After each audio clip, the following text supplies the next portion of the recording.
بسم اللہ الرحمن الرحیم۔ السلام علیکم ورحمۃ اللہ وبرکاتہ۔ سامعین اکرام، زکوٰۃ جو ہے یہ اسلام کا ایک اہم رکن ہے۔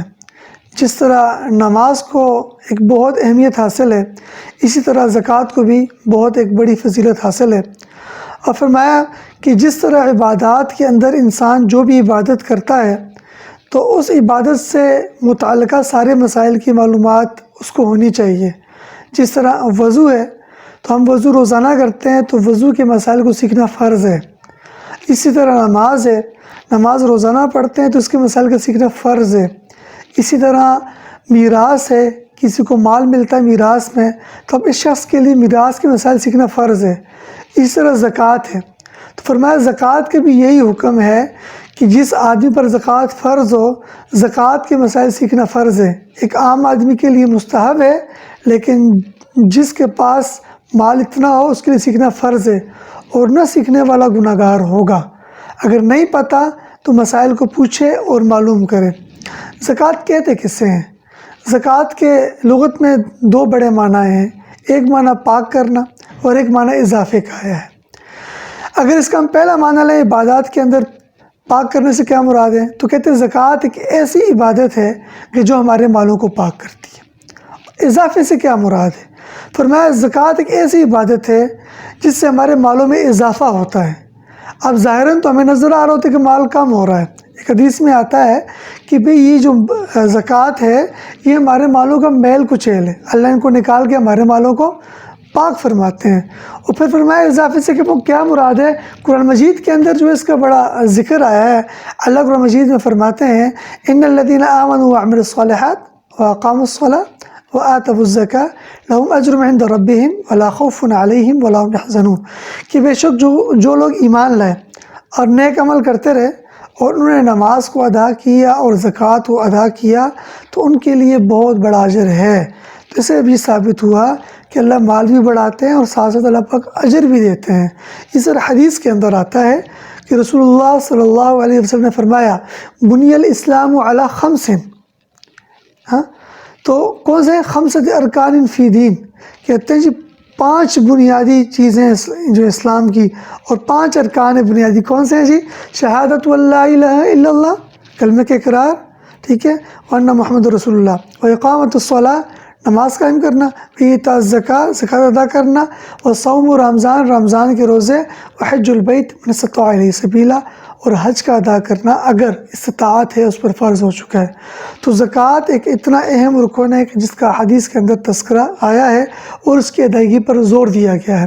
اسی طرح فرمایا جو زکوٰۃ ادا نہیں کرتا تو اس کے لیے بڑی سخت وعیدیں بھی آئی ہیں، اور پہلی وعید کیا ہے؟ قرآن مجید کی آیت کے اندر آتا ہے وَالَّذِينَ يَكْنِزُونَ الذَّهَبَ وَالْفِضَّةَ وَلَا يُنْفِقُونَهَا فِي سَبِيلِ اللَّهِ فَبَشِّرْهُم بِعَذَابٍ أَلِيمٍ۔ اب یہاں کیا فرماتے ہیں اللہ پاک کہ وہ لوگ جو سونا اور چاندی کو جمع کرتے ہیں، فرمایا اور اس کو اللہ کی راہ میں خرچ نہیں کرتے، تو پھر فرمایا کہ ان کے لیے بڑے عذاب کی خوشخبری ہے۔ آگے فرمایا یوم یحمى علیہا فی نار جہنم فتقوی بها جباہہم وجنوبہم وظہورہم ھذا ما کنزتم لانفسکم فذوقوا ما کنتم تکنزون۔ فرمایا کہ پھر اسی سونے چاندی کو اللہ پاک جو جہنم کی آگ میں گرمائیں گے، اس کو پگھلائیں گے، پھر ان کی پیشانیوں کو داغا جائے گا، پہلوؤں کو داغا جائے گا، پیٹھوں کو داغا جائے گا، ان سے کہا جائے گا اب اس عذاب کا مزہ چکھو، یہ تم جمع کرتے تھے اب اس کا تم مزہ چکھو۔ سر حضور صلی اللہ علیہ وسلم فرماتے ہیں کہ روایت میں آتا ہے کہ یہی مال جس کی زکوٰۃ ادا نہیں کی جائے گی قیامت کے دن گنج سانپ بنا کر وہ جو ہے اس پر مسلط کر دیا جائے گا جو شخص زکوٰۃ ادا نہیں کرتا۔ وہ کہتے ہیں یہ انتہائی زہریلا سانپ ہوگا۔ تو یہ وعیدیں ہیں زکوٰۃ نہ ادا کرنے کی، لہٰذا جو صاحب نصاب ہیں، مالدار ہیں، ان کو چاہیے کہ وہ زکوٰۃ کو ادا کریں۔ تو چلیں اب آتے ہیں جی اس سوال و جواب کی طرف۔ بہت سے لوگوں کی کالیں آ رہی ہیں اور ان کا کہنا یہ ہے کہ زکوٰۃ کے مسائل کے حوالے سے جو ہے وہ آپ کوئی ویڈیو ریکارڈ کریں۔ وجہ یہ کہ وہ ہر بندہ الگ الگ مسئلہ پوچھ رہا ہے، تو بہت سے ساتھیوں نے یہ خواہش ظاہر کی کہ آپ ایک مکمل ویڈیو ریکارڈ کر لیں جس میں آپ سارے مسائل بتا دیں، تاکہ ہم اس ویڈیو کو آگے شیئر بھی کریں، خود بھی اس سے فائدہ اٹھائیں۔ تو پھر میں نے سوچا کہ چلے ایک ویڈیو ریکارڈ کی جائے، تو بہت سارے سوالات آئے ہوئے ہیں۔ پہلا سوال جو میرے پاس آیا ہے، یہ سوال آیا ہے دبئی سے، حسنین بھائی نے سوال کیا ہے۔ وہ کہتے ہیں جی ہماری مارکیٹس ہیں اور کچھ ہمارے جو ہیں وہ گھر ہیں جو رینٹ پہ گئے ہوئے ہیں، اس سے ہمارے پاس کچھ گاڑیاں ہیں اور ہمارے پاس اپنے ایسٹس ہیں، زمینیں وغیرہ ہیں، اور اس طرح اس نے کہا جی کچھ بینک بیلنس ہے، تو آپ بتائیں کہ ہم زکوٰۃ اس پر کس طرح ادا کریں۔ تو یہ مسئلہ خوب سمجھ لیجئے کہ بہت جو ہے وہ ہم لوگ کمپلیکیشنز میں چلے جاتے ہیں، تو میں آپ کو آسان طریقے سے سمجھا دیتا ہوں۔ جو مکانات آپ نے رینٹ پر دیے ہیں، جو دکانیں آپ نے رینٹ پر دی ہیں، ایون جو گاڑیاں بھی آپ نے رینٹ پر دی ہیں، ان کی مسئلے کو سمجھ لیجئے کہ ان کا رینٹ اگر سال میں اتنا جمع ہو جائے کہ یہ نصاب کی حد کو پہنچ جائے، تو اس رینٹ کے اوپر زکوٰۃ ہوگی، ان مکانات پر، ان دکانوں پر اور گاڑی پر زکوٰۃ نہیں ہوگی۔ بالفرض وہ جو رینٹ آتا ہے وہ خرچ ہو جاتا ہے تو پھر تو زکوٰۃ ہے ہی نہیں۔ اگر خرچ نہیں ہوتا تو پھر وہ نصاب کی حد کو پہنچے گا اور سال گزر جائے گا تو اس پر آپ زکوٰۃ ادا کریں گے۔ اس کے علاوہ اگر آپ کے پاس نقد رقم رکھی ہوئی ہے تو نقد رقم اگر نصاب کی حد کو پہنچتی ہے تو آپ اس پر زکوٰۃ ادا کریں گے۔ آپ اس کی کیلکولیشن جو ہے سال کے آخر میں کریں گے۔ بالفرض ایک آدمی یکم محرم کو صاحب نصاب ہو گیا، اس کے پاس 7.5 تولے سونا یا 52.5 تولے چاندی یا اتنی رقم آ گئی، یا اس کے پاس اتنا مال تجارت تھا، اور اگلی محرم کو جب یکم محرم کو اسے حساب کیا تو اس کے پاس اتنا نصاب ہے، تو جس دن اس کے پاس اتنا مال آیا وہ صاحب نصاب ہو گیا۔ اس کے بعد 1 سال کاؤنٹ کریں گے اور اگلے سال کے آنے تک جب وہ شروع ہوگا اگر یہ صاحب نصاب رہا تو زکوٰۃ ادا کرے گا۔ بالفرض ایک آدمی پورا سال صاحب نصاب رہا، لیکن جس دن اس کی زکوٰۃ ڈیو ہونی تھی اس سے 1 دن پہلے اس کا سب کچھ ختم ہو گیا، اب یکم محرم کو زکوٰۃ ادا نہیں کرے گا۔ ایک آدمی ہے اور اس کے پاس جو ہے نصاب کی رقم موجود تھی، پورا سال رہی ہے، 50-55 ہزار روپے اس کو پورا سال رہا ہے، جیسے ہی زکوٰۃ کا دن آیا اس کے پاس پیسے 5 لاکھ 7 لاکھ اور ایڈ ہو گئے اس کے اندر۔ تو اب یہ نہیں کہا جائے گا جو 5-7 لاکھ روپے بعد میں ایڈ ہوا ہے اس کی زکوٰۃ ادھر سے شمار ہوگی، نہیں، بلکہ سارے پیسوں پہ زکوٰۃ دے گا۔ اس طرح ایک آدمی کے پاس 7-8 لاکھ 9 لاکھ روپیہ تھا، پورا سال گزرا، لیکن جیسی زکوٰۃ کا دن آیا اس کے پاس نصاب سے پیسے کم ہو گئے، 10-20 ہزار روپیہ رہ گیا، اب اس پر زکوٰۃ لاگو نہیں ہوگی۔ یہ مسئلہ اچھی طرح سمجھ لیں۔ اس طرح ایک بڑا اہم سوال آتا ہے، یہ مجھے نوشہرہ سے کیا ہے جی، اور سوال کرنے والے یہ کہہ رہے ہیں کہ بھئی ایک ساتھ کا کاروبار ہے، انسٹالمنٹ کا بزنس ہے، اور ہمارا بہت سارا پیسہ مارکیٹ کے اندر ہے، تو جو ہم مارکیٹ میں دے چکے اس کا نصاب زکوٰۃ کیسے ادا کریں گے؟ تو سمجھ لیجئے اس میں 2 بڑے اہم نقطے ہیں۔ پہلا نقطہ یہ ہے کہ آپ کا جتنا بھی مال آپ کے پاس اپنے شو رومز میں رکھا ہوا ہے، دکانوں میں رکھا ہوا ہے، آپ اس کو الگ سے کیلکولیٹ کریں گے، یہ کیلکولیٹ ہوگا، یہ بھی زکوٰۃ میں شامل ہوگا، ٹھیک ہے۔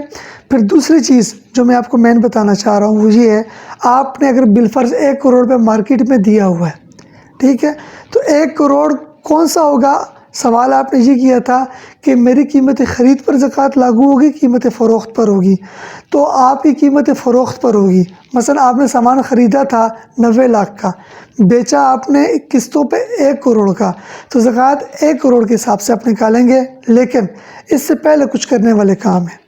پہلا کام کرنے والا یہ ہے، اپنی لائبلٹیز نکالیں گے، آپ جو دکان کے رینٹ ہیں اسی مہینے کے نکالیں گے، امپلائیز کی تنخواہیں اسی مہینے کی نکالیں گے، بلز ہیں یوٹیلیٹی بلز وہ بھی اسی مہینے کے اس میں سے آپ منہا کریں گے۔ اس کے علاوہ کسی کا قرض دینا ہے اگر وہ اس میں سے منہا ہوگا، آپ کو جو سٹاک رکھا ہوا ہے پیچھے اس کی لائبلٹیز ہیں وہ آپ اس میں سے منہا کریں گے۔ اب جو پیسے ریمیننگ بچ جائیں گے یہ آپ کا ریسیویبل کہلائے گا، اس پر آپ جو ہے وہ 2.5% زکوٰۃ ادا کریں گے۔ یہ انسٹالمنٹ کا مسئلہ آپ کو میں نے بتا دیا۔ اگلا سوال کیا ہے، یہ سوال آیا ہے جی کراچی سے، اور یہ کاشف بھائی نے کیا ہے، وہ مال تجارت پر زکوٰۃ کا پوچھ رہے ہیں کہ بھئی اس پر زکوٰۃ ہم کیسے ادا کریں گے، قیمت خرید پر یا قیمت فروخت پر۔ ایک آدمی نے سامان خریدا 1 لاکھ روپے کا اور اس کو بیچتا ہے 1,10,000 روپے کا، تو یہ یاد رکھیں کہ سب سے بہتر طریقہ یہ ہے کہ قیمت فروخت پر زکوٰۃ ادا کی جائے بشرطے کہ اس پر سال گزر گیا ہو۔ اس طرح انہوں نے مارکیٹ شیئرز کا سوال کیا تھا، ایک آدمی نے کسی کمپنی کے شیئرز لے لیے، تو یہ میری بات سمجھ لیجئے کہ مارکیٹ کے شیئر اگر آپ نے خریدنے کی نیت، بیچنے کی نیت سے خریدے ہیں تو اس کی مارکیٹ ویلیو، کرنٹ ویلیو پر زکوٰۃ ادا کی جائے گی، جو بھی کرنٹ ویلیو ہوگی۔ ایک سوال اس طرح کسی بھائی نے پوچھا ہے، اور یہ بھائی لاہور سے سوال پوچھتے ہیں، کہتے ہیں کہ سونے چاندی کے زیورات اگر تجارت کے لیے ہوں تو ان پہ زکوٰۃ کا کیا حکم ہے؟ جی یہ بات آرام سمجھ لیجئے، مسئلہ بہت آسان ہے، چاہے تجارت کے لیے ہوں چاہے گھریلو استعمال کے لیے ہوں، دونوں صورتوں میں زکوٰۃ واجب ہے۔ ہاں اس میں ایک تھوڑا فرق ہے، اگر گھریلو زکوٰۃ میں نگینے جڑے ہوئے ہیں قیمتی، ٹھیک ہے، ان پر تو زکوٰۃ نہیں آئے گی، لیکن تجارت کے مال میں اگر یہ نگینے جڑے ہوئے ہیں تو یہ ان پر جو ہے زکوٰۃ ادا کی جائے گی۔ اسی طرح معمول کے قرضوں پر زکوٰۃ کا پوچھا، معمول کے قرضوں پر اگر کسی نے زکوٰۃ، کسی نے قرضے لے لیے، مطلب میں نے ضرورت کے لیے کسی قرضہ پکڑا، تو جب میں زکوٰۃ ادا کروں گا تو اپنے قرضے مائنس کروں گا۔ دوسرے قسم کا قرضہ ہوتا ہے کاروباری قرضہ، جو لوگ کاروبار کے لیے لیتے ہیں۔ یہ بات سمجھ لیں کہ کاروباری قرضہ مائنس نہیں کیا جاتا، کیوں؟ اس پہ دو صورتیں ہیں، اگر اس نے وہ قرضہ لے کے کوئی بلڈنگ بنا لی، اب یہ قرضہ اپنے ٹوٹل زکوٰۃ کے اسم سے مائنس نہیں کیا جائے گا، بلکہ جمع کر کے زکوٰۃ ادا کرے گا۔ اور اگر اس نے اس پہ ایسی چیز خریدی جس پر زکوٰۃ ادا کی جاتی ہے، جیسے اس نے را مٹیریل خرید لیا، تو چونکہ وہ زکوٰۃ کی کیلکولیشن میں داخل ہے، تو پھر جب یہ زکوٰۃ ادا کرے گا تو اس قرضے کو اس میں سے وہ مائنس کرے گا۔ اسی طرح کراچی سے ایک بھائی نے سوال کیا ہے، وہ کہتے ہیں جی ایک عورت ہے، بیوہ عورت ہے، اس کے پاس انویسٹمنٹ رکھی ہوئی ہے اور پیسے رکھے ہوئے ہیں، اور اس نے اس کو انویسٹ کر دیا کسی کاروبار میں، تو انویسٹمنٹ کی رقم کا کیا حکم ہے؟ حکم یہ ہے کہ اس رقم پر زکوٰۃ ادا کی جائے گی۔ بے شک وہ بیوہ ہے لیکن 6 لاکھ کی مالک ہے، تو اس پر وہ زکوٰۃ دے گی، اور ایسی عورت کو زکوٰۃ دی بھی نہیں جا سکتی۔ اور کن کن کو زکوٰۃ ہم نہیں دے سکتے؟ جو سید ہو اس کو زکوٰۃ نہیں دی جا سکتی۔ اسی طرح شوہر اپنی بیوی کو اور بیوی اپنے شوہر کو زکوٰۃ نہیں دے سکتی۔ اسی طرح اپنے اصول کو زکوٰۃ نہیں ادا کی جا سکتی۔ اصول میں کون ہے؟ باپ، دادا، پردادا۔ اس طرح فروع کو زکوٰۃ نہیں دے سکتے، وہ کون ہے؟ بیٹا، بیٹی، اور اس طرح ان کے جو ہے پوتا، پوتی، یہ ان کو زکوٰۃ ادا نہیں کی جا سکتی۔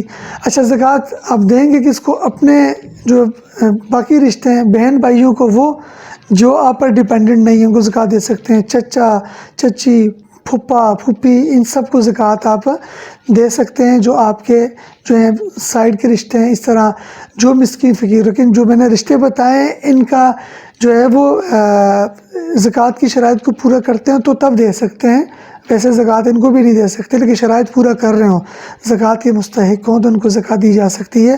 سب سے بڑے مستحقین ہیں یہ، ان کو زکوٰۃ ادا کی جائے گی۔ اس طرح میں نے مسئلہ پچھلے ویڈیو میں بتایا تھا کہ وہ شخص جس کے خرچے پورے نہیں ہوتے، وہ نصاب کی حد کو بھی نہیں پہنچتا لیکن اضافی پلاٹ کا مالک ہے، تو ایسے بندے کو زکوٰۃ نہیں دیں گے۔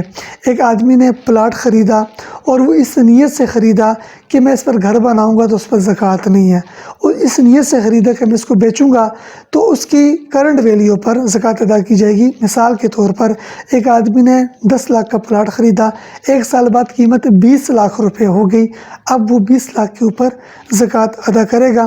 تو یہ بڑے اہم مسائل ہیں جو لوگ پوچھتے ہیں، اور میں اس چینل کے توسط سے، ہمارا چینل ہے لیٹس ڈیفیٹ شیطان، ہمارا پیج بھی ہے فیس بک کے اوپر لیٹس ڈیفیٹ شیطان کے نام سے، اور اس پر بھی اگر آپ کو کوئی سوالات ہیں زکوٰۃ کے حوالے سے یا اور بھی کوئی سوال آپ پوچھنا چاہیں تو آپ ہمارے واٹس ایپ کا نمبر بھی آ رہا ہوگا اسکرین کے اوپر، آپ اس پر جا کے ہمارا سوال پوچھ سکتے ہیں، فیس بک پر پوچھ سکتے ہیں، یوٹیوب پر کمنٹس میں آپ اپنا سوال بھیج سکتے ہیں، انشاءاللہ آپ کو آپ کے سوالات کا جواب دیا جائے گا۔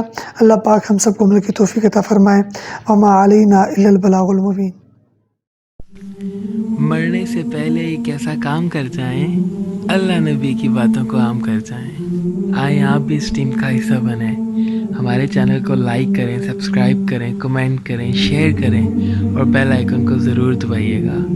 جزاکم اللہ خیرا کثیرا۔